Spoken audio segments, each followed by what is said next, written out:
এ গোকুল বৃন্দাবনত কৃষ্ণ গোসাই কানাই ধেনু চাৰে বাঁহী বজায়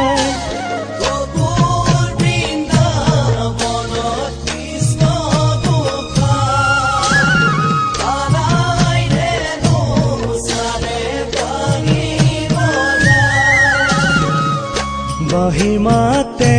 শুনি ও ৰাধে মাই যমুনাৰ বালিতে কলচি